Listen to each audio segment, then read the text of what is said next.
Hi, welcome to the fourth episode of Voices of AIS. Today we have Ansh Agarwal, Vel Rajan, and Darsh. If you could describe your journey with 3 emojis, what would they be and why? I would pick the crying emoji. Okay. I picked the shocked emoji. I would pick the pray emoji. What is one unforgettable moment that you had in Alphabet that you still think about and smile? I think it was that time when we had this college meeting with our career counselor, and the three of us were sitting together, and like the whole time we were just trying to control our laughs, and it was like kind of impossible to do. I don't know if you guys remember that. It was like Sriram sir, Kavita ma'am, and Prasanna ma'am together. Maybe. I think, or it was probably this guy missing our Kochi trip to water his plants for his extended essay. I was also working on my eyes for the next. People should really be inspired by Vel Rajan. Water your plants, don't go to trips. If your 2 years in Alphabet had to be a movie genre, what genre would it be? Comedy. Comedy and action, I think. Why action? Trying to meet the deadlines. Comedy and adventure for me. How did Alphabet change you as a person, like unfiltered? I think managing deadlines and taking a variety of subjects, I think any other high school program will make you take a specific stream or focus on like what you want to do in college. But I think that in the IB, having to take humanities and science and... What is one moment when you thought, wow, this place is actually changing me? Overnight camp is the sleepover at school that we all do once a year. And the first time we had it, I think our entire class hung out together the whole night. We were having fun, we were dancing, we were singing. And that was a really fun experience, I think. Yeah. I'd also say overnight camp, not only hanging out with everyone, but playing badminton with him. We went down, snuck down, and I fell a few times, but it was fun. I think for me it was Yale Moon that we went to. It was it was just like 16 people going to Delhi all together, and it really helped me understand how everyone around me is like-minded, and everyone has a similar goal. How did Alphabet help you find your voice and confidence?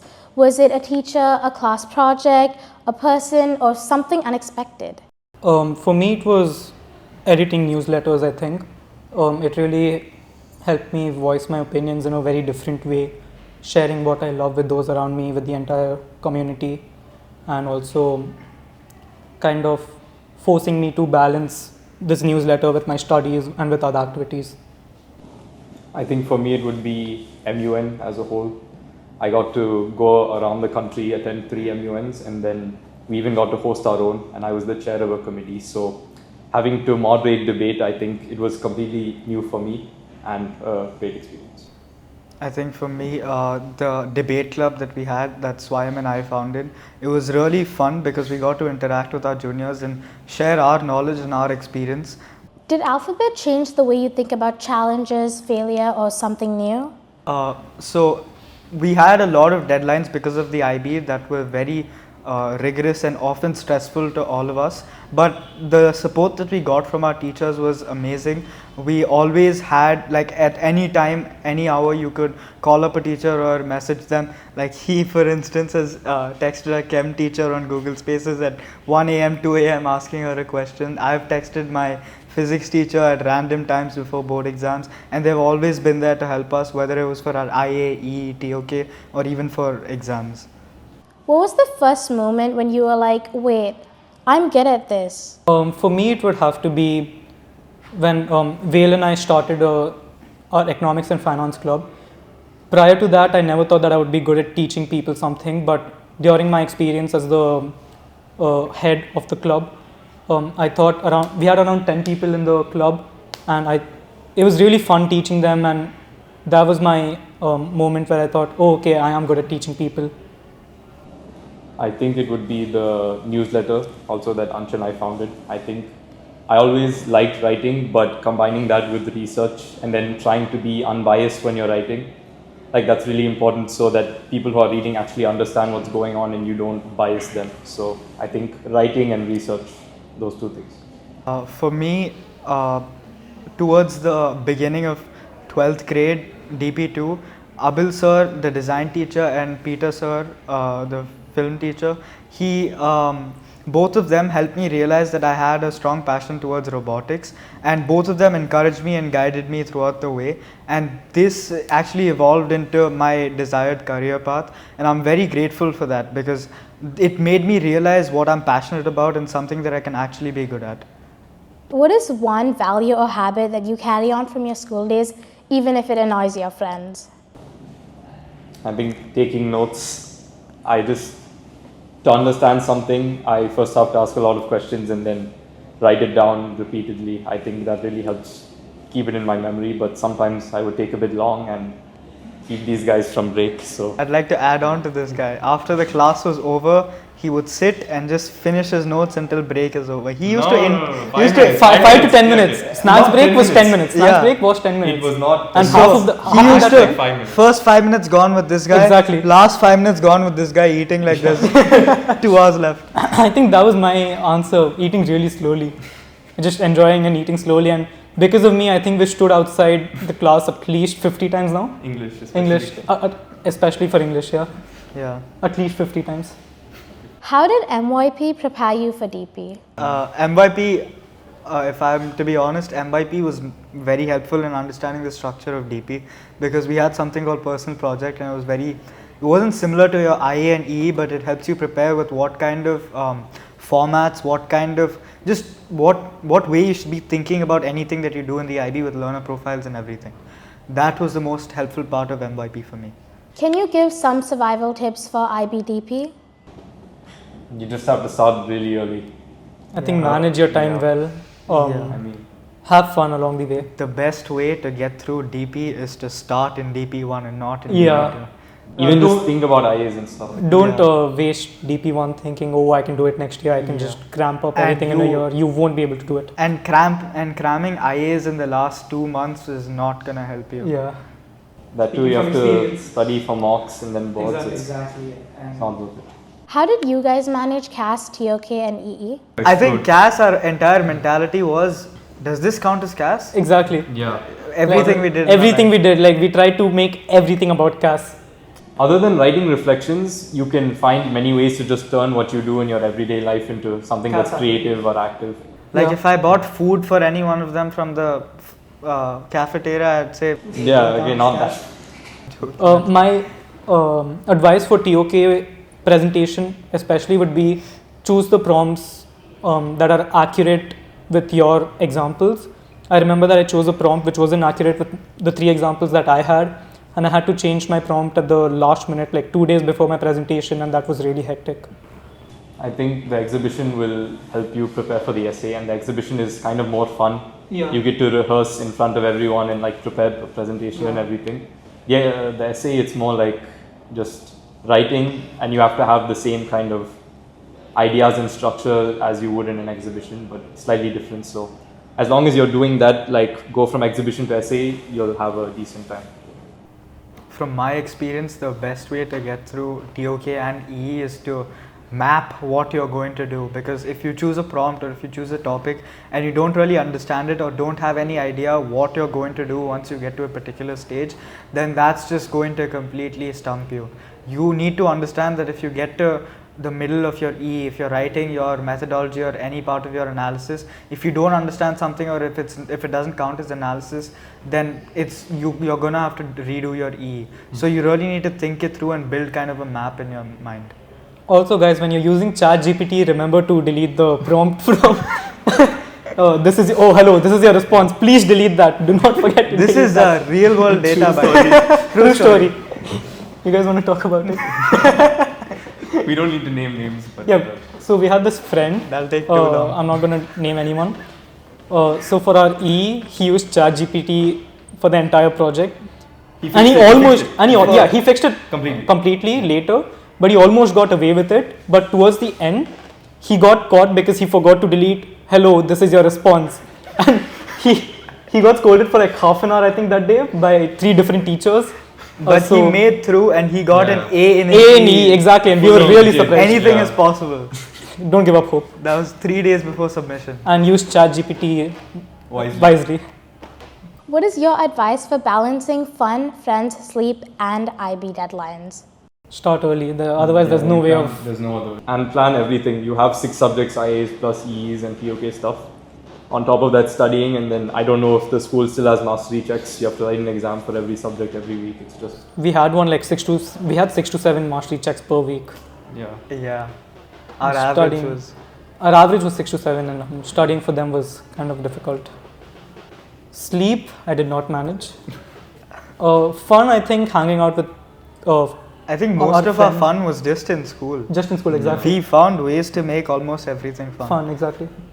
Even our lectures from Kavita ma'am, we found ways to kind of laugh through them.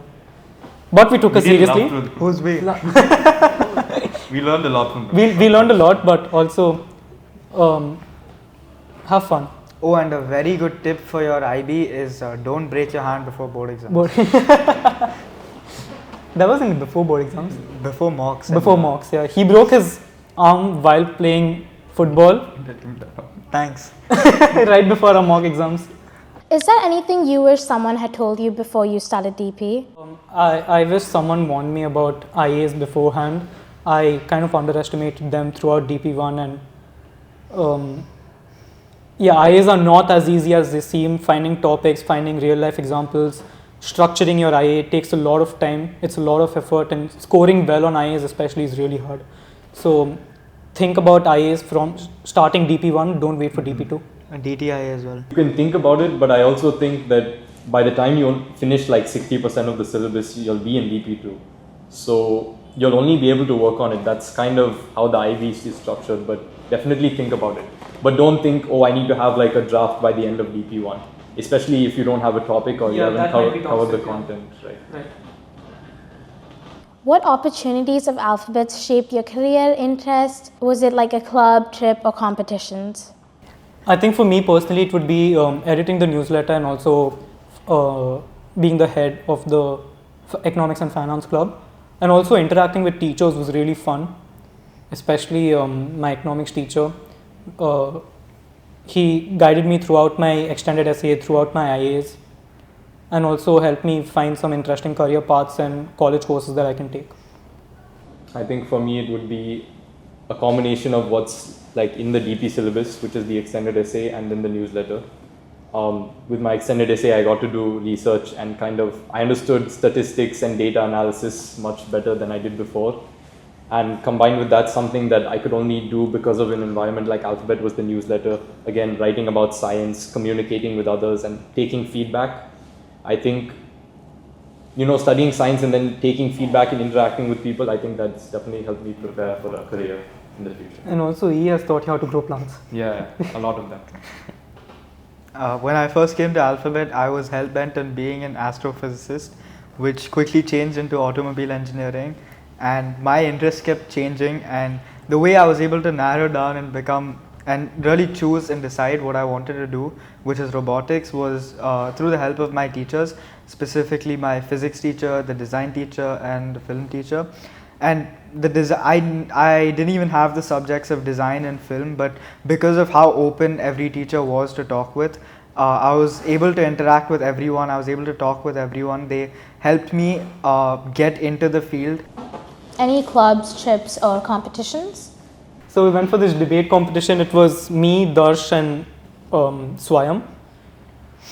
We made it through the first round. I don't know how. Somehow we weren't expecting. We were very confident after that. We thought we could take right, and because it was really unexpected, right? We did not expect to make it through the first round. We're really confident. We're like, we're winning this competition easy. It's too easy for us. Round 2 comes. I had the opening speech and I delivered it well. And then the first speech from the opponent, the girl stands up. She just starts. There's a table that you're supposed to stand behind. She pushes the table aside. She comes in front of the judges and she said, 3, 2, 1, start. And she starts yelling at the judges. And yelling at us. Then she comes to Ansh and yells at the points he made. Then she comes to Swayam and yells at the points he's about to make. and then she comes to me and then yells at me for being a part of their team. And by the time Swayam, who was the second speaker, he stood up, his feet were trembling. Like, we didn't know what to do. We just got yelled at for no reason and we just lost that round really badly. The judges just told, so during the feedback, the judges told us, you guys know the mistakes you made. We just left before we could even hear the announcements. We just ate and we left. So that definitely was a nice, memorable experience. And finally, what is one message you'd like to give to the students who are sitting where you once were? I think that no matter how it seems, IB is a friendly curriculum, especially to learn. Even though we're imposed with a lot of strict deadlines and it seems difficult, and it is meant to be difficult, but the way that the IB is structured, it is meant for you to actually understand what you're learning. You won't be able to study your math, economics or physics if you don't truly want to understand what you're learning. The way I learned math completely changed after coming to Alphabet and doing DP, because you can't, if you take anything at face value that you're given, you're not going to be able to understand. After going through the course, I was able to apply all of these concepts in places I never thought I would be able to. So if you're eager to learn, IB is going to be very easy. I don't know about very easy. IB is still going to be really hard, but It'll be really rigorous, rewarding. It'll Exactly. be rigorous, but it will be rewarding. Yeah. My advice for students would be manage your time well. Have fun along the way. Don't just study all the time. Don't just focus on your extended essays or your IAs all the time. Have fun, hang out with your friends, interact with people. For your CAS, try to do things that are going to develop your personality or develop you as a person, that will help you in college or in life rather. And also don't go to McDonald's every day and eat their fries every day. Or Starbucks. For that Or matter. Starbucks, yeah. I guess it's kind of just, you need to plan ahead and then not much else. I think just enjoy the process. Yeah. Make sure to keep an open mind so you actually learn things instead of mugging up. Like he said, that's one of the few opportunities you have with IB. Unlike any other syllabus, you get to actually learn. And yeah, try to have fun with your assessments so that it doesn't really feel like you're just doing research for the sake of it. Like my extended essay, of course it was difficult, there was citations and everything, but it was kind of interesting to me and it wasn't as boring throughout the months long process. Same for me, I think. Have listen to your teachers, be open to feedbacks. Thank you guys for being a part of this podcast. Thank you for having us. Thank you for having us. Guys, do make sure to what is it? How do you say it? Subscribe. Please subscribe to our YouTube channel. Valedictorian right here. Like, share and follow. Thank you.